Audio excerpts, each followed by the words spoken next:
अगं आत्ताच आपण तिथून आलोय, परत गोंधळ व्हायला नको. घरी गेल्यावर लावतो. चल बरं तू आता घरी चल. चल बरं, नको लय काळजी करू.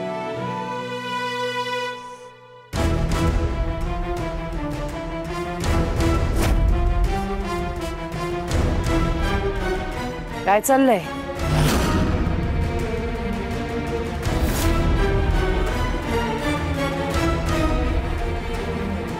नाही, काहीच नाही. मला कळतंय ना पण काय चाललंय. माझी फजिती झाली आज म्हणून हसतेस ना माझ्यावर? माहितीये मला, हसतेस तू माझ्यावर, मुद्दाम करतेस.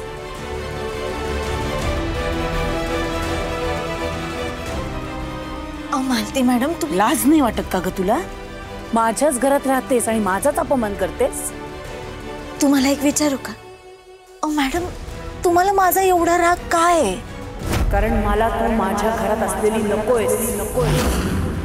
मला तू माझ्या इंद्राच्या आयुष्यात असलेली नकोयस. तुझी ती लायकीच नाहीये. मग असं असताना तुझ्यावर रागावू नको तर काय तुझी आरती ओवाळू?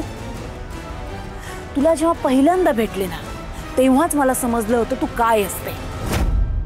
पण तू मुद्दाम डाव टाकलास, माझ्या इंद्राला फसवलंस, या घरात घुसलीस.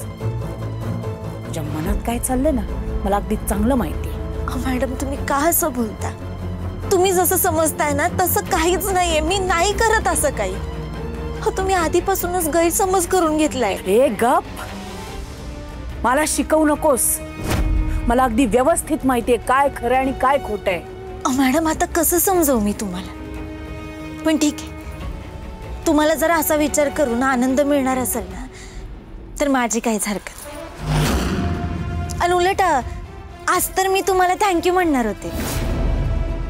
अहो, तुम्ही नाही का मगाशी किचन मधले सगळे पदार्थ आणि स्वयंपाकाला लागणाऱ्या सगळ्या गोष्टी काढून ठेवल्यात आणि मग तुम्ही मला स्वयंपाक करायला सांगितलात ना. पण अहो, तुम्ही विसरलात की मी तर अशाच परिस्थितीत आयुष्य काढलंय ना. माझ्यासाठी हे काय नवीन नाहीये. म्हणजे कधीतरी आमच्या घरी काय असायचं नसायचं, पण आता जेवण तर बनवायला हवं ना. मग आम्ही त्यातूनच काहीतरी मार्ग काढायचो. उलट जर तुम्ही सगळ्या गोष्टी ठेवल्या असत्या ना किचनमध्ये तर मला जेवण बनवता आलं नसतं.